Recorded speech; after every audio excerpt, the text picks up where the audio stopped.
capacitance of single phase line. So for a capacitor, what will be the capacitance value? It will be the ratio of the charge that is present on the surface divided by the potential difference between the two plates. So here you have a single phase conductor. That means you're going to have two conductors. One is the return line, right? And the charge on the surface we are going to take as, here plus Q we will take, and this we will take minus Q, right? Because the other is a return line, so the charge will be minus Q. Okay. Now we have to find out the potential difference. In the previous lecture we have seen that if there is a conductor and this is point P1 and this is point P2, which is at a distance D1 and D2, then what will be the potential difference between P1 and P2? Here this is going to be V12 is equal to Q by 2 pi epsilon ln D2 by D1, right? The final position distance, so that is D2, and the initial position distance is D1, so D2 by D1. Now in order to find the potential difference between these two conductors, what we do is we use superposition. Okay, first we will find out the potential difference due to only plus Q. We will take minus Q as absent, and then in the second case we will take the potential difference only due to minus Q while plus Q is absent. Okay, and then we can add it up. That is the principle of superposition, right? So here we are going to take the potential difference. We will take this as conductor 1 and this as conductor 2. So V12 only due to plus Q while minus Q is not present.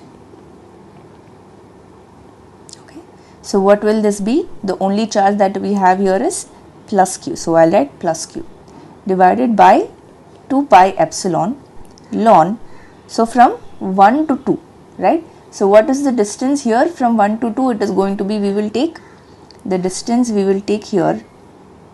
This is conductor 1, this is conductor 2, and each of these radius r if it is there.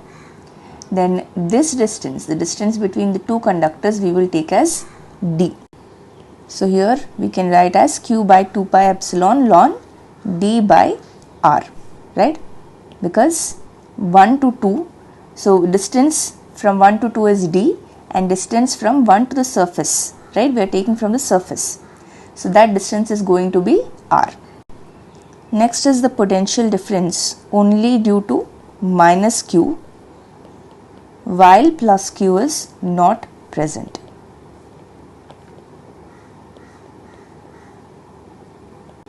Now the charge that is present here is minus Q, right? So here you are going to get minus Q by 2 pi epsilon. And what about the distance here? We want from 1 to 2, but the charge is at conductor 2. So what is the distance from here to here to the surface? It is the radius of the conductor, right? So here you are going to have in the numerator r divided by what is the distance from the charge to the position 1? It is d, right? So this is due to plus Q and this is due to minus Q. What will be the total potential difference? It is going to be the addition of these both. Okay, therefore potential difference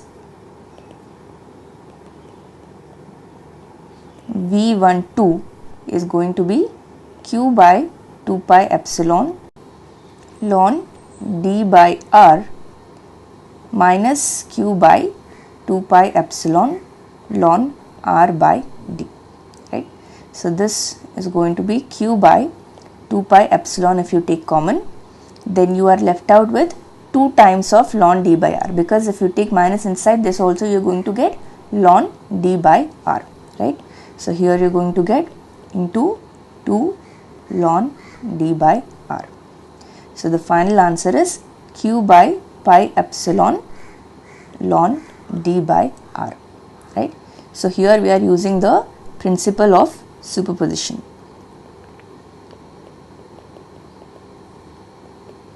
That is how we found out the voltage between two conductors. Now what is left out? The final thing that we want is capacitance, right?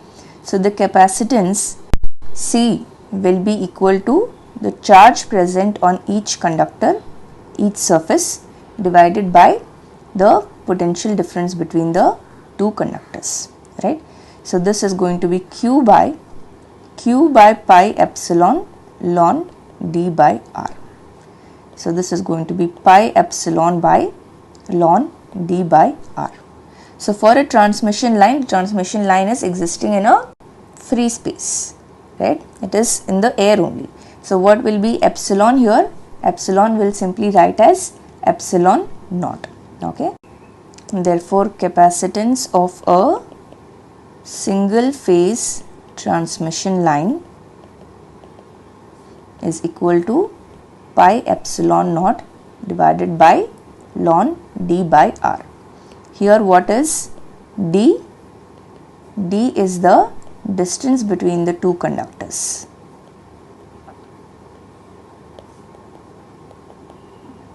And what about r? R is the radius of each of the conductors.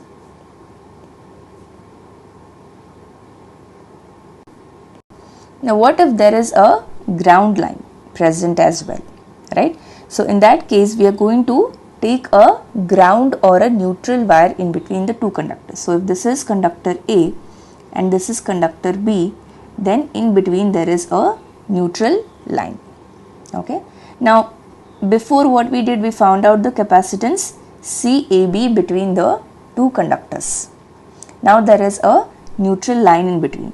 So instead of representing this as CAB, we will write as this is conductor A, here you have conductor N, and this is capacitance, and here you have conductor B, okay? So note that this is just like we have three transmission lines, three conductors, and we have capacitance between each of them. Charging current is going to flow like this, okay? So now the capacitors, they are in series or parallel? They will be in series because charging current is just flowing like this, okay? So here you can take CAN and CBN, right? So by symmetry, both of them we will take as equal, okay? By symmetry, CAN is equal to CBN, and we will take this as the neutral capacitance, right? So this is the, or you can take line to neutral capacitance, okay? Similarly, CAB we will take as line to line capacitance, right?